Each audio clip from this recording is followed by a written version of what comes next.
Shalom, puji Tuhan. Hari ini adalah Jumat Agung dan mari kita bersama-sama mendengarkan apa yang menjadi isi hati Tuhan. Biarlah Jumat Agung ini Tuhan boleh berbicara kepada setiap hati kami. Terima kasih. Tuhan Yesus, kami mengucap syukur untuk berkat-Mu, untuk anugerah-Mu, untuk kasih setia-Mu yang tidak pernah habis dalam hidup kami. Pada hari ini kami mau mendengar apa yang menjadi isi hati-Mu Tuhan, karena kami tahu ketika kami mendengar firman-Mu dan firman itu Kau meteraikan dalam kehidupan kami, maka hidup kami akan menjadi lebih baik dan Kau akan membuat kami bukan hanya mengerti, tapi Engkau membuat kami menjadi pelaku-pelaku daripada firman Tuhan. Terima kasih Bapa, Roh Kudus urapi setiap daripada kami. Di dalam nama Yesus Kristus Tuhan, kami mengucap syukur, kami berdoa. Haleluya. Amin. Puji Tuhan, tentunya untuk Jumat Agung kita tidak akan lepas dari karya salib Kristus yang juga merupakan penebusan atau pengampunan dosa daripada setiap umat manusia yang percaya. Kita akan mulai dengan membaca firman Tuhan di Kisah 10 ayat 43. Jadi dikatakan Rasul Petrus berkata, tentang dialah semua nabi bersaksi bahwa barang siapa percaya kepadanya, ia akan mendapat pengampunan dosa oleh karena namanya. Jadi ceritanya ini adalah ketika Petrus ini sedang berdoa, tiba-tiba dia dikasih satu penglihatan bahwa di depannya itu dikasih banyak makanan yang menurut ajaran orang Yahudi pada waktu itu adalah makanan najis. Dan dia menolak, Tuhan aku tidak pernah makan makanan najis. Tapi sampai beberapa kali akhirnya Tuhan ngomong, kamu harus mau karena ini bukan masalah najis atau tidak najis. Jadi akhirnya tiba-tiba malaikat Tuhan tuh memberitahu Petrus untuk pergi ke rumah seorang pegawai kekaisaran ya, namanya Cornelius. Ini Cornelius ini bukan bangsa Yahudi. Jadi kalau bukan bangsa Yahudi dikatakan apa? Kafir, saudaraku. Orang kafir ya, orang non-Yahudi. Karena doa-doanya Cornelius itu didengar oleh Tuhan. Sampai didengar oleh Tuhan dan Tuhan mengirim malaikatnya untuk memberitahu Petrus untuk memberkati dan membaptis Cornelius. Dan akhirnya Petrus pergi ke rumah Cornelius dan dia menginjili Cornelius dan Cornelius percaya. Ini di Kisah 10:43 dikatakan, tentang Yesuslah semua nabi bersaksi bahwa barang siapa percaya kepadanya, ia akan mendapat pengampunan dosa oleh karena namanya. Nah, yang dikatakan nabi itu siapa? Siapakah para nabi yang disebut dalam Kisah Para Rasul 10 ayat 43? Jadi Petrus ngomong, nabi-nabi yang dari perjanjian lama itu semua itu sudah berbicara mengenai Yesus. Nah, mari kita lihat. Ternyata yang disebut pertama adalah Musa, Daud, Yesaya, Hosea, dan Yunus. Bukan cuma satu nabi, saudaraku. Ternyata banyak nabi. Bahkan saudara kalau mau teliti, saudara kalau mau melihat, membaca, merenungkan Alkitab, mulai dari kitab Kejadian, Perjanjian Lama ya, sampai Maleakhi. Tuhan Yesus itu ada di setiap kitab, hadir. Ya, contoh misalnya di Kejadian 1 ayat 1. Dikatakan pada mulanya Allah menciptakan langit dan bumi, ya, sorga dan bumi. Hasamayim ya. Dan Allah dalam bentuk jamak Elohim bahasa Ibrani aslinya itu merupakan Allah Tritunggal. Tentunya Allah Tritunggal Yesus hadir. Karena Yesus adalah salah satu pribadi dari Allah Tritunggal. Itu salah satu contoh saja. Terus kita kalau lihat imamat itu bicara mengenai apa? Bicara mengenai keimaman. Ya, keimaman tentunya tidak akan terlepas dari Yesus Kristus sebagai imam besar agung kita. Imam kita yang menjadi perantara antara kita dengan Allah Bapa. Adalah Yesus Kristus. Jadi kalau kita betul-betul merenungkan kitab demi kitab itu semua berbicara mengenai Tuhan Yesus. Tuhan Yesus itu hadir. Tetapi secara spesifik dikatakan Musa ya di Ulangan 18 ayat 15 itu mengatakan seorang nabi dari tengah-tengahmu, dari antara saudara-saudaramu, sama seperti aku, akan dibangkitkan bagimu oleh Tuhan Allahmu. Dialah yang harus kamu dengarkan. Itu jauh-jauh hari ya, zamannya Musa itu berapa ribu tahun sebelum Yesus lahir. Itu Musa sudah mengatakan bahwa akan lahir seorang nabi. Yang mana kita semua harus mendengarkan dia. Itu dari zamannya Musa. Dan kita tahu Musa itu yang dipakai Tuhan untuk menurunkan hukum Taurat. Membawa hukum Taurat, menulis dalam 2 loh batu, dan memberitahukan bangsa Israel. Tapi dia sudah ngomong, nanti itu kamu bukan dengar aku, tapi kamu dengarkan nabi yang nantinya dibangkitkan oleh Tuhan Allahmu. Dikatakan dibangkitkan, saudaraku, bukan cuma dilahirkan, tapi dibangkitkan bagimu oleh Tuhan Allahmu. Dialah yang harus kamu dengarkan. Jadi Yesus ini memang sudah dibicarakan sejak dari dulu. Ya, itu Nabi Musa mengatakan hal seperti itu. Kita lihat Daud. Daud ini bicara di Mazmur 22. Sebetulnya kalau kita baca mulai dari ayat 1, tapi saya akan mengambil satu cuplikan ya. Mazmur 22 mulai ayat 7. Tetapi aku ini ulat dan bukan orang. Celah bagi manusia, dihina oleh orang banyak.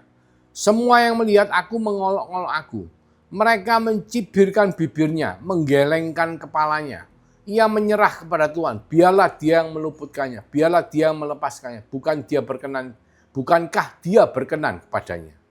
Ya, Engkau yang mengeluarkan aku dari kandungan, Engkau yang membuat aku aman pada dada ibuku. Kepadamu aku diserahkan sejak aku lahir. Sejak dalam kandungan ibuku, Engkaulah Allahku. Ini bicara mengenai apa, saudaraku? Bicara mengenai ketika Tuhan Yesus di atas kayu salib. Dia itu diolok-olok, diejek, ya dicibir. Ketika Tuhan Yesus ditawan di rumah imam besar Kayafas. Dia itu diolok-olok, diejek. Ya, dikemplangin kepalanya ya, dihina ya. Terus semua orang kan ngomong, wah ini orang yang bisa bikin mujizat, lihat dia bisa melakukan apa. Katanya dia kan dia yang favorit sama Tuhan Allahnya. Lihat apakah Tuhan Allahnya bisa melepaskan dia. Bukankah dia yang berkenan kepadanya. Ini ayat sudah bicara mulai dari Mazmur, dari zamannya Daud. Ini sudah membicarakan mengenai Tuhan Yesus. Peristiwa ketika Tuhan Yesus ditangkap di Taman Getsemani, dibawa ke rumah imam besar Kayafas dan disakiti, diolok, dihina, sampai terakhir dibawa ke Pontius Pilatus untuk diadili. Semua sudah dibicarakan, mulai Mazmur 22 ayat 7 ya, 8, 9, 10, 11. Ayat 12 dikatakan, janganlah jauh daripadaku, sebab kesusahan telah dekat dan tidak ada yang menolong. Banyak lembu jantan mengerumuni aku, banteng-banteng dari Basan mengepung aku. Mereka mengangkat mulutnya terhadap aku seperti singa yang menerkam dan mengaum. Seperti air aku tercurah, segala tulangku terlepas dari sendinya. Hatiku menjadi seperti lilin, hancur luluh di dalam dadaku. Cerita mengenai ketika Tuhan Yesus di atas kayu salib, lagi menderita, dikelilingi oleh serdadu-serdadu Romawi yang mengacungkan tombaknya. Ya, mereka itu mau menyiksa, membuat Tuhan Yesus menjadi sasaran mereka, ya, seperti singa yang menerkam dan mengaum ya. Dan pada waktu itu kondisi Tuhan sudah hancur lebur, seperti air aku tercurah, katanya segala tulangku terlepas dari sendinya. Jadi sudah mau rontok semua, karena apa? Karena beliau sudah dipaku di atas kayu salib.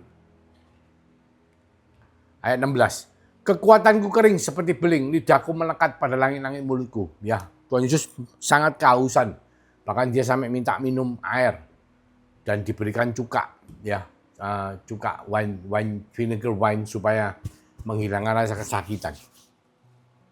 Dan dalam debu maut kau letakkan aku, sebab anjing-anjing mengerumuni aku, gerombolan penjahat mengepung aku, mereka menusuk tangan dan kakiku. Nah, dikatakan ya, tangan dan kakinya itu dipaku, saudara. Ini sudah dibicarakan. Dalam kitab Mazmur sudah dibicarakan oleh Daud. Bahwa nantinya Yesus itu kaki dan tangannya akan dipaku. Jadi kalau orang lain disalib mungkin tidak dipaku, cuma diikat ya. Tapi Tuhan Yesus dipaku, saudara. Tangannya dipaku, kakinya dipaku. Dikatakan segala tulangku, ayat 18, dapat kuhitung. Mereka menonton, mereka memandangi aku. Mereka membagi-bagi pakaianku di antara mereka dan mereka membuang undi atas jubahku. Dan itu terjadi, saudara. Dan jubahnya Tuhan Yesus itu dilepas, terus diundi. Siapa yang bisa menang, dapat jubahnya. Pakaiannya dibagi-bagikan. Karena Tuhan Yesus disalib dengan kondisi telanjang. Itu sudah ditulis di kitab Mazmur. Zamannya Raja Daud, ya berapa ribu tahun sebelum Masehi. Ya. Siapakah yang percaya kepada berita itu Daud ya. Terus kita kalau bicara mengenai Nabi Yesaya, ya dikatakan Nabi Yesaya di ayat 5 di Yesaya 53 ayat 1 dikatakan seperti ini, Saudara. Siapakah yang percaya kepada berita yang kami dengar? Dan kepada siapakah tangan kekuasaan Tuhan dinyatakan? Sebagai taruk ia tumbuh di hadapan Tuhan dan sebagai tunas dari tanah kering.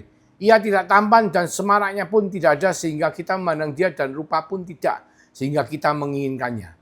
Tetapi ia tertikam oleh karena pemberontakan kita. Dia diremukkan oleh karena kejahatan kita. Ganjaran yang mendatangkan keselamatan bagi kita ditimpakan kepadanya. Dan oleh bilur-bilurnya kita menjadi sembuh. Kita sekalian sesat seperti domba. Masing-masing kita mengambil jalannya sendiri. Tetapi Tuhan telah menimpakan kepadanya kejahatan kita sekalian. Ini sudah dibicarakan sama Nabi Yesaya. Bahwa nantinya Tuhan itu akan menyerahkan nyawanya disiksa karena pemberontakan kita. Untuk menebus dosa kita. Supaya kita diselamatkan. Jadi oleh bilur-bilurnya. Oleh siksaan-siksaan demi siksaan yang Yesus terima di atas kayu salib. Kita semua akan disembuhkan. Ya. Jadi kita semua nih dikatakan di ayat 6, kita sekalian sesat seperti domba. Masing-masing kita mengambil jalannya sendiri. Tetapi Tuhan telah menimpakan kepadanya kejahatan kita sekalian. Jadi kejahatan dosa umat manusia. Semua itu tertimpa kepada Yesus. Saudara masih ingat ketika Tuhan Yesus di atas kayu salib. Tuhan mengatakan, Eli, Eli, lama sabachthani. Artinya apa? Tuhan, Tuhan, kenapa engkau meninggalkan aku? Kenapa Tuhan Allah meninggalkan Yesus Kristus? Karena pada saat itu dosa dari semua umat manusia itu ditanggung oleh Tuhan Yesus. Dan Tuhan Yesus yang tidak pernah berbuat dosa itu seketika saat itu menjadi seperti berdosa sehingga Allah Bapa dalam kekudusannya dia harus terpisah pada saat itu juga. Oleh karena dosa yang menimpa, dosa umat manusia yang menimpa Tuhan Yesus pada waktu Tuhan Yesus di atas kayu salib. Kita semua tahu tentunya proses daripada penebusan dosa itu adalah di zaman Perjanjian Lama, seorang yang berdosa dari bangsa Israel membawa korban domba, membawa masuk ke bait Allah dan menunjukkan kepada imam. Imam lalu memeriksa apakah domba itu tidak bercacat. Kalau domba itu tidak bercacat, maka diterima menjadi korban persembahan. Lalu yang membawa korban itu, orang yang berdosa itu menumpangkan tangannya di atas kepala domba itu. Supaya apa? Supaya dosanya itu berpindah kepada domba itu. Jadi dosa dari yang orang membawa korban ini berpindah kepada domba itu. Dan domba itu seketika menjadi berdosa dan disembelih. Disembelih, lalu darahnya dicurahkan, ditaruh di sekitar mezbah, lalu ditaruh di cuping kanan, telinga, kaki kanan, tangan kanan, pada imam besar, supaya imam besarnya masuk membawa korban itu untuk mengadakan pendamaian dengan Allah Bapa.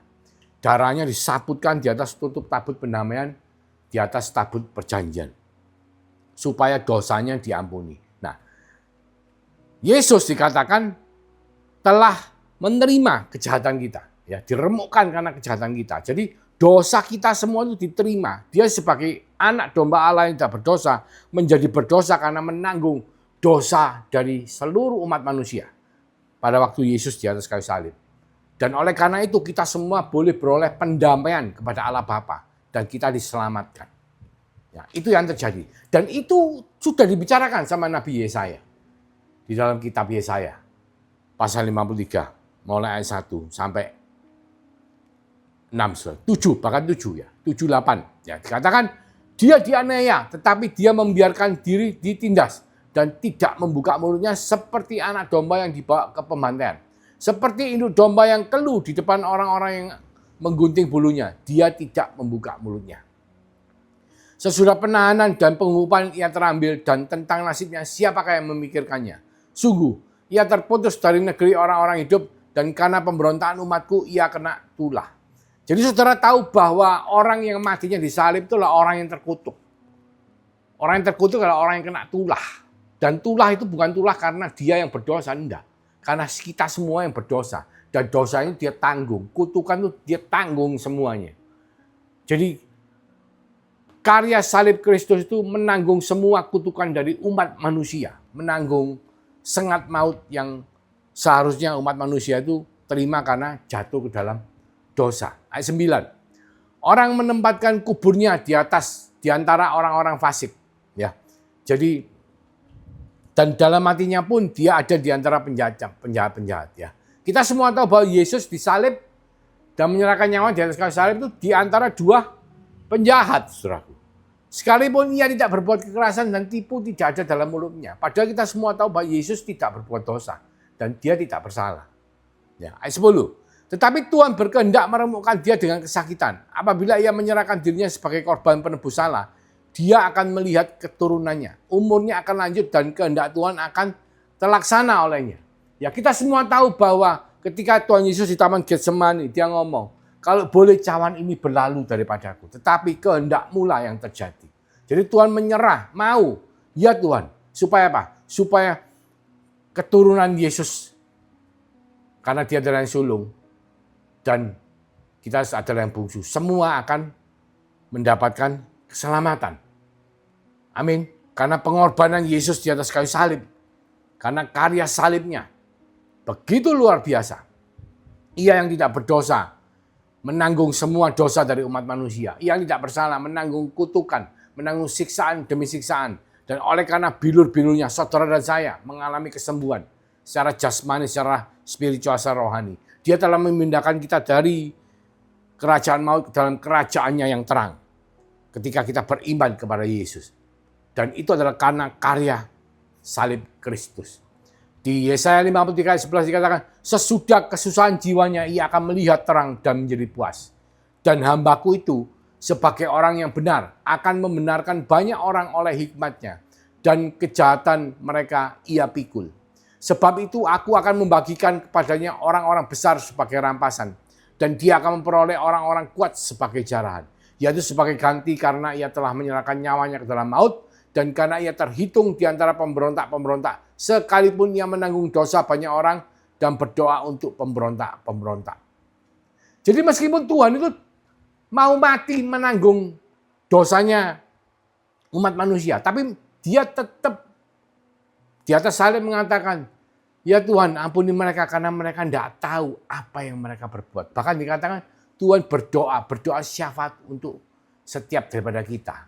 Kita termasuk mereka yang menghukum Tuhan. Karena begitu besar Allah mengasihi dunia, sehingga dia rela anaknya yang tunggal dikorbankan di atas kayu salib. Supaya barang siapa yang beriman percaya bahwa Yesus Kristus Tuhan akan hidup kekal bersama-sama dengan dia. Karena kasih Allah kepada setiap daripada manusia. Ketika dia menciptakan saudara segambar dan serupa, dan gambar dan rupa itu hilang karena dosa Adam yang pertama. Maka dia menurunkan Yesus sebagai Adam yang kedua dan yang terakhir. Yang segambar dan serupa. Kalau anak-anaknya Adam, saudara dan saya segambar serupa dengan Adam. Bukan segambar serupa dengan Allah. Tapi Adam pertama dan Yesus segambar serupa. Persis plak dengan Allah. Karena Allah menciptakan Adam pertama segambar dan serupa. Dan Yesus adalah Adam yang kedua dan yang terakhir. Supaya apa? Supaya dosa yang diperbuat di dunia, di bumi, juga ditebus di dunia, di bumi. Dan ditebus oleh Yesus Kristus sebagai anaknya yang tunggal. Yang rela mengosongkan dirinya untuk menjadi manusia. Dia yang setara, iso. Bahasa Yunaninya iso itu setara di dalam kualitas dan kuantitas dengan Allah Bapa. Tapi rela mengosongkan dirinya dan menjadi hamba. Bahkan rela mati, menyerahkan nyawanya di atas kayu salib. Supaya apa? Supaya saudara dan saya yang berdosa tetapi beriman kepada dia bahwa dialah Yesus Kristus sebagai Tuhan dan Juru Selamat akan diampuni dosanya, diperdamaikan. Oleh karena apa? Oleh karena pengorbanan Yesus, oleh karena darah Kristus. Karya salibnya menghasilkan darah yang dibawa oleh imam besar, yaitu dia sendiri membawa darahnya, korbannya untuk disaputkan di atas tutup tabut pendamaian. Sehingga ketika kita menghadap Allah Bapa tidak bisa melihat keberdosaan kita, tapi dia hanya melihat darah Yesus Kristus yang membasuh setiap saudara dan saya yang beriman kepada dia. Jadi kita dengan penuh keberanian menghampiri tahta kasih karunia Tuhan di dalam doa-doa kita, dalam kehidupan doa kita, dalam kehidupan kita bersama-sama dengan Tuhan. Karena apa? Karena pengorbanan Kristus, karena karya salib Kristus, karena pengampunan dosa yang Tuhan telah lakukan melalui kematiannya di atas kayu salib, kebangkitannya pada hari yang ketiga, dan juga meterai Roh Kudus yang diberikan kepada saudara dan saya oleh karena iman kita. Nabi Hosea, Hosea 6 ayat 1 mengatakan, mari kita akan berbalik kepada Tuhan, sebab dialah yang telah menerkam dan yang akan menyembuhkan kita, yang telah memukul dan yang akan membalut kita. Ia akan menghidupkan kita sesudah 2 hari, pada hari yang ketiga ia akan membangkitkan kita dan kita akan hidup di hadapannya. Sudah dikatakan bahwa Yesus nantinya akan mati hari ketiga dan bangkit. Nabi Hosea di Hosea 6 ayat 1 telah mengatakan itu. Ya, Yunus, kita semua tahu Yunus, Nabi Yunus ditelan ikan di dalam perut ikan selama 3 hari 3 malam dan dimuntahkan keluar. Ya, jadi nabi-nabi itu dipakai Tuhan dan telah berbicara mengenai Yesus Kristus. Nah, hari ini kita merayakan Jumat Agung, di mana kita tahu pada Jumat Agung ini bahwa Yesus Kristus itu disalib. Ya, mulai dari tempatnya Pontius Pilatus, dia disuruh mengangkat salibnya, berjalan naik ke Bukit Golgota. Ya, ada yang katakan 3 kilometer, 3 liter, ya, 3 jam. Ya. 3 kilometer itu dia berjalan mengangkat salibnya itu 3 kilometer.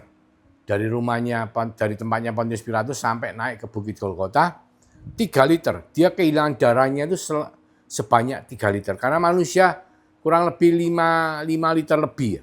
Tapi dia dicambuk 40 kurang sekali ya, dengan cambuk yang ada durinya, saudara.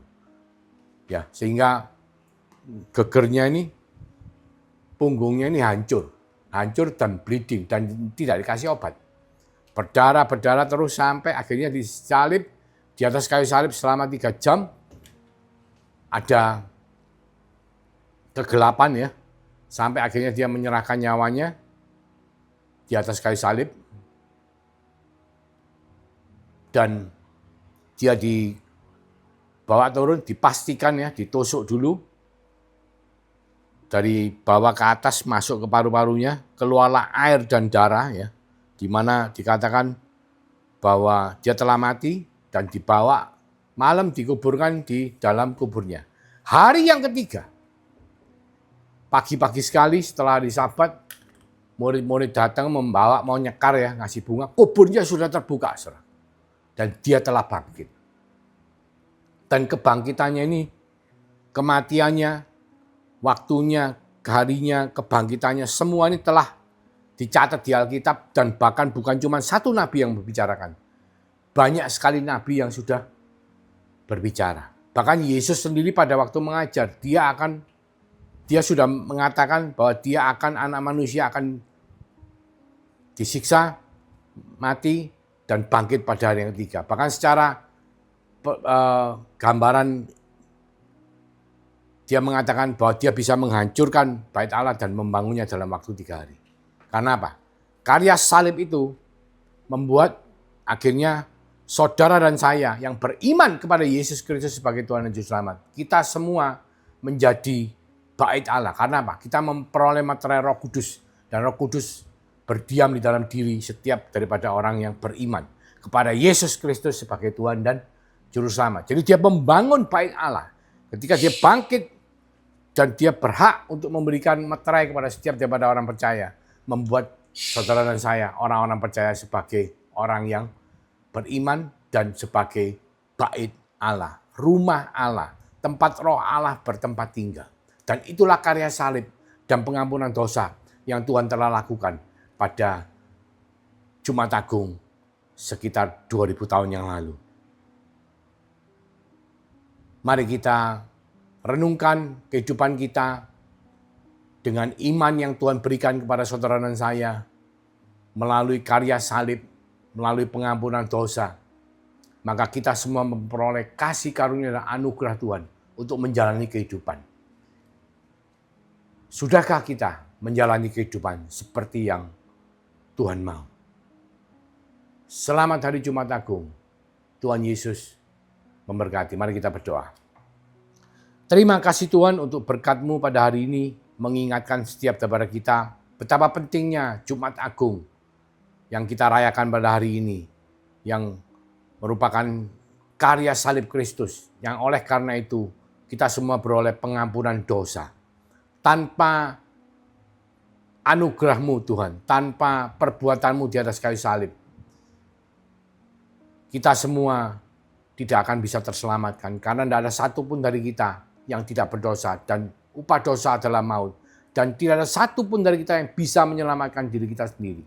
Tapi melalui karya salib-Mu, melalui respon kita dengan iman kepada Yesus Kristus, iman yang diberikan oleh Roh Kudus kepada setiap daripada kita umat pilihan-Mu, maka kita sanggup untuk berkata, ya Tuhan, aku percaya Engkaulah Juru Selamat, Mesias, Yesus Kristus, penebus kami. Dan oleh karena itulah, maka setiap daripada kami berhak dengan iman yang Engkau berikan untuk boleh hidup kekal bersama-sama dengan Engkau. Terima kasih Tuhan. Biarlah berkat daripada Allah Bapa, melalui kasih karunia daripada Tuhan Yesus Kristus, dengan meterai Roh Kudus yang selalu menyertai, memberkati, melindungi, memimpin, menghibur, menolong setiap daripada kita. Mulai dari hari ini sampai Engkau datang kedua kalinya, bahkan sampai selama-lamanya. Kami semua yang percaya Tuhan. Dalam nama Yesus kami mengatakan, haleluya, amin. Tuhan Yesus memberkati.